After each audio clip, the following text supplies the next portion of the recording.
Well, hello there and welcome back. Today I'm going to make sausage casserole. Now, I had read it's a vintage recipe that I got out of a vintage recipe box, and it only has the ingredients and no directions whatsoever. And I had read it for one of my shorts, and a lot of people were, well, how do you make that? So I thought I would show you how I would make this just by following what is listed on here. So first, it says to cook off sausage. Well, I don't have any sausage that needs to be cooked. I have some canned sausage links that I had pressure canned. So I used those. I opened a jar, I drained them, and then I chopped them up. So they're nice and small, bite-sized pieces. We're gonna need some cheese. We're gonna need some torn bread. So I went ahead and cubed up 6 slices of bread. We need 2 1/4 cups of milk, some eggs, some salt, some mushrooms. I don't have any scallions, but I do have some green onion, so I'm going to use that, and some green pepper that I freeze dried, so I'm going to use some of that. All right, give me a minute and I'll be right back. All right, so I have my 8 eggs in my bowl here, and I'm just going to mix them up.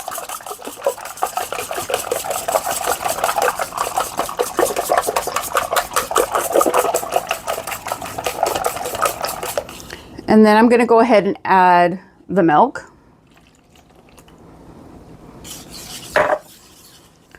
I am also going to add the salt.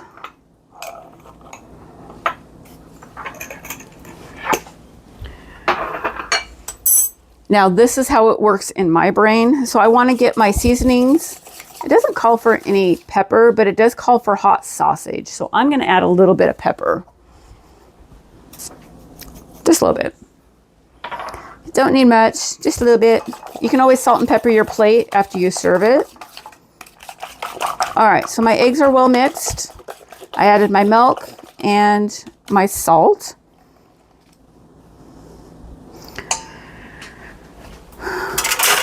So what I would do next is I'm going to add half the cheese, because I'm going to save some cheese to put on the top. I'm going to go ahead and add all of my sausage. I'm going to add my drained mushrooms.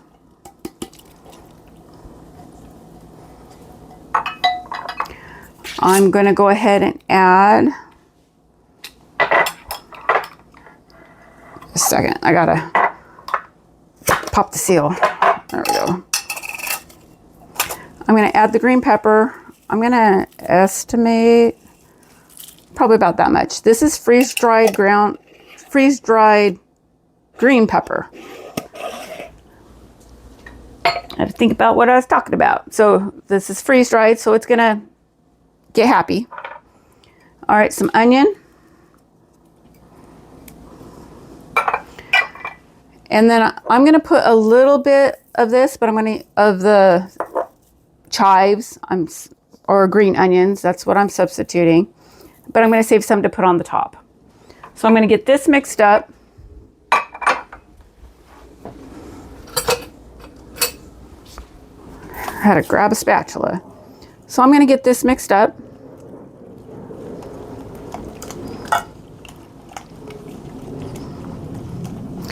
So this reminds me of something that I make. I make, breakfast bakes, like a French toast bake or a sausage bake in a sense. So what I do is I go ahead and add my bread to this mixture also, because I want to get it all coated. But some people will put the bread into their casserole dish and then add the eggs on top. It does kind of remind me of like a quiche too. Except for it has bread. All right, so now we have our baking dish here. I did go ahead and spray it. So I'm just gonna slowly get this mixed up.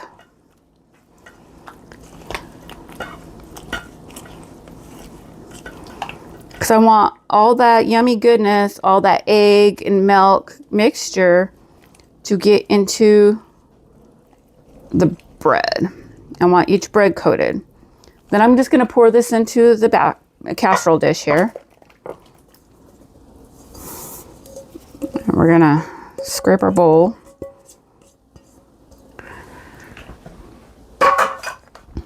Then I'm just going to kind of lay it out. It looks juicy, but that's okay. The bread's going to soak that up. Now, you could, if you so chose to, you could take it like this and you could cover it and put it in the refrigerator for overnight and then take it out and let it hang out on the counter for like 20 minutes and then pop it in the oven. So while your oven is preheating, you could take it out of the fridge, let it kind of come a little bit to room temp, and then go ahead and bake it off. I'm just going to go ahead and bake it the way it is. I am going to let it sit for about 15 or 20 minutes while my oven preheats. But what I'm going to do is I'm going to go ahead and take the rest of the cheese, because there's cheese inside and it called for a lot of cheese. So I'm assuming that we're going to sprinkle some on top. This is how I would do it. You could do it however you choose to. If you want all the cheese on the inside, you could put all the cheese on the inside. And then I'm going to take a little bit of the green onions that I have that I dried, and I'm just going to pop them on top.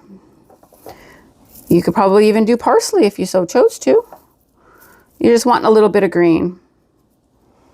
Now, because this does have sausage, you could add other seasonings to this. You could probably add some sage. Sage would be really good with this because sage is very savory with, so that might be good with it. But it's more like a French toast baked to me with some sausage in it with cheese. It's a little more savory though. It's not going to be sweet because we don't have any sugar or anything to make it sweeter. So this is a sausage casserole, and the recipe is from 1960s, 1970s, according to the recipe box. And again, there's no directions. It's just written out with what's in it. And that was fairly common back in the day when our moms and grandmas and great grandmas would write down a recipe. They already knew how to do it. They just needed maybe how much of what to put in it. And so that's all they wrote down. And so this is how I would interpret this recipe. So this is sausage casserole. I'm going to preheat my oven to 325 and bake it for 45 minutes. So, okay, everyone. So this is the sausage casserole that I did from the vintage card. And this came out of the oven probably a half hour ago, give or take. I wanted it to cool down. It is pulling away from the side, so that looks really good. I think it looks absolutely beautiful. So let me get this plated up and I will show you the end result. Okay, so here is our sausage casserole that's all plated up. Let me pull it up here for you so you can have a gander at it. Oh, wrong way. Nope, the other way. There we go. Sausage casserole. And here is it on the side here. Let me grab the fork. And so you can see it looks really nice and beautiful. You can see the egg and the mushroom and stuff in there. I think it's really pretty. And I think it would be really nice. I did taste it. It tastes really good. I do think that it would be really good with a little bit more salt and maybe some pepper. I think that would be a nice addition to this. Also, if you had maybe some hash browns, some shredded hash browns added in this, I think that would be really good and just take it to the next level. But this is our sausage casserole from a vintage recipe card, and I hope you enjoy it. Well, thanks for joining me for today and watching the sausage casserole.